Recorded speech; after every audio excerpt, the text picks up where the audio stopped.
लहानपणापासून कुठलाही किल्ला म्हटला तरी अरे हा किल्ला कोणी बांधला तर छत्रपती शिवाजी महाराजांनी बांधला। शिलालेख दिसतोय जो देवनागरी लिपीमध्ये आहे। असाच शिलालेख श्रीमान रायगडावर महाराष्ट्रातील ती आत्ताच्या घडीला एकमेव अशी कन्या असेल की हा शिलालेख बोलते सुद्धा आणि त्याचा बाजीराव मात्य मुख्य सुमिते आज्ञा पिले शंकरा।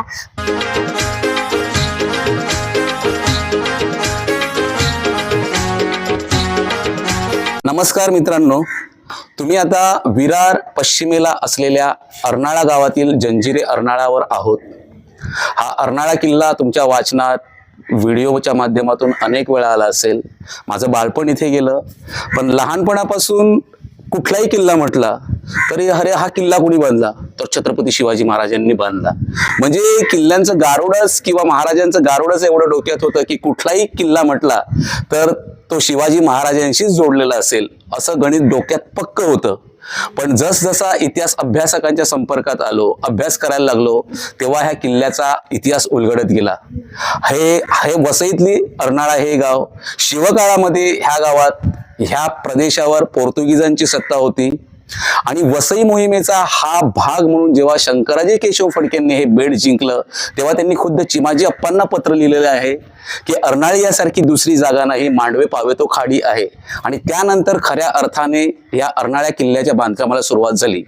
तर एखाद्या किल्ल्यावर गेल्यानंतर असा निश्चित शिलालेख, आता तुम्हाला अर्नाळ्या किल्ल्यावर एक शिलालेख दिसतोय जो देवनागरी लिपीमध्ये आहे। असाच शिलालेख श्रीमान रायगडावर जगदीश्वरो प्रासादस्य अंक बाणभूमी अशा आशयाचा शिलालेख रायगडावर देखील आहे की छत्रपती शिवाजी महाराजांच्या आदेशाने कशी रायगडाची निर्मिती झाली आणि अशाच आशयाचा देवनागरी लिपीतील हा शिलालेख तुम्हाला अर्नाळा किल्ल्यावर दिसतोय। तर आम्ही लहान असताना एक वेगळा समज होता की हा महाराजांनी किल्ला बांधला, पण हा खऱ्या अर्थाने पेशव्यांनी, मराठ्यांच्या साम्राज्याला अंकित असणाऱ्या पेशव्यांनी किल्ला बांधलेला आहे। आणि हा शिलालेख जर हा इतिहास घराघरात पोचवायचा असेल तर मी विचार केला मी माझ्या घरातूनच का पोचू नये। माझ्या मनावर जे गैरसमज झाले होते ती मी माझ्या घरातूनच दूर करण्याचा प्रयत्न करतोय। तर ही माझी चिमुरडी आहे, जॉन 23 या शाळेत, कॉन्व्हेंट शाळेत शिकत आहे। पण हा महाराष्ट्रातील ती आत्ताच्या घडीला एकमेव अशी कन्या असेल की हा शिलालेख बोलते सुद्धा आणि त्याचा अर्थ देखील सांगते। उरू बाजीराव मात्य मुख्य सुमिते आज्ञा पिले शंकरा। पाश्चात्यांसी वरुणी सिंधू उदरी बांधात्वरे जंजिरा। अर्नाळा जलदुर्ग चिंतुनीमणी बाजी तुळाची सुता। शिल्पन दृढ शौर्य जणते या दुर्गस संस्थापिता। अंक बाण रस चंद्र शकाते ज्येष्ठ पिंगळ सितेंदू दिनाते। पंचमी ध्रुव सुपुष जेव्हा यशवंत बुर्ज कधी तेव्हा। हा देवनागरी लिपीतील शिलालेख तुम्हाला अर्नाळा किल्ल्याच्या मुख्य दरवाजावर बघायला मिळतो। यातील पहिल्या 4 वाक्यांचा अर्थ असा होतो की बाजीराव पेशव्यांनी शंकराजी केशव फडके यांना आज्ञा केली की पाश्चात्य लोकांच्या उरावर त्वरित एक जलदुर्ग बांधावा, म्हणून अर्नाळ्याचे सुभेदार बाजी बेलोसे यांनी अर्नाळा किल्ला बांधण्याचे ठरविले। अंक बाण रस चंद्र शकाते ज्येष्ठ पिंगळ सितेंदू दिनाते। पंचमी ध्रुव सुपुष जेव्हा यशवंत बुर्ज कधी तेव्हा। या शिलालेखाचा अर्थ असा होतो की अंक 9, बाण 5, रस 6, चंद्र 1 याप्रमाणे उलटक्रमाने वामोतो गतीने वाचल्यास सके 1659 हे साल मिळते। यात अधिक 78 मिळवल्यास 1737 हे साल मिळते। पंचांगाचे एकूण 5 अंगे असतात, तिथी, नक्षत्र, वार, योग, करण या काही अंगांचा उल्लेख या श्लोकात केलेला आहे। ज्येष्ठ हा महिना आहे, सितेंदू दिनाते म्हणजे सोमवार, पंचमी ही तिथी आहे, ध्रुव हा योग आहे, शेवटी पुष्य हे नक्षत्र आहे, पिंगळ हे संवत्सर आहे। किल्ला उभारणीची तारीख 23 मे 1737 अशी होती।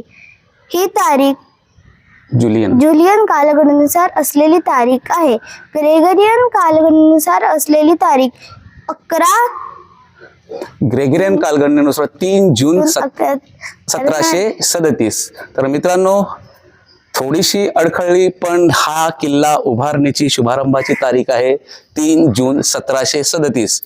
महाराजांनी उभं केलेलं स्वराज्य बाजीरावांनी साम्राज्य केलं म्हणजे, पण हा किल्ला पेशव्यांच्या आदेशाने बांधलेला आहे। तर ह्या किल्ल्याच्या उभारणीची शुभारंभाची तारीख 3 जून 1737 लक्षात असू द्या। मित्रांनो, तुम्हाला उरुने शिलालेखाची माहिती दिली, पण हा शिलालेख आमच्यापर्यंत कसा पोहोचला यासाठी इतिहास अभ्यासकांनी संशोधकांनी देखील फार मेहनत घेतली आहे. सम दिवेकर, पान पटवर्धन ही इतिहास क्षेत्रातील दिग्गज मंडळी. मला जेव्हा आश्चर्य वाटलं, इतिहासाच्या पाऊलखाना नावाचं कौस्तुभ कस्तुरे यांचं एक पेज आहे आणि त्या पेजवर मला ही माहिती मिळाली. वरील मी उल्लेखलेली मंडळी 1918 साली ह्या अर्नाळा किल्ल्यात येऊन गेलेली आहेत आणि त्यांनी हे सगळं दस्तऐवज जपून ठेवलेले आहेत. आणि ग ह खरे यांचा संशोधकाचा मित्र ग ह खरे हे इतिहास क्षेत्रातलं एक मोठं नाव, दिग्गज नाव, संशोधक म्हणून आदराने घेतलेलं नाव. आणि ह्या शिलालेखाविषयी अधिक माहिती हवी असेल तर तुम्ही ग ह खरे यांचं संशोधकाचा मित्र हे पुस्तक अवश्य वाचा.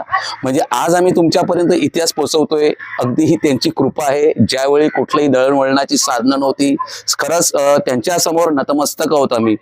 धन्यवाद.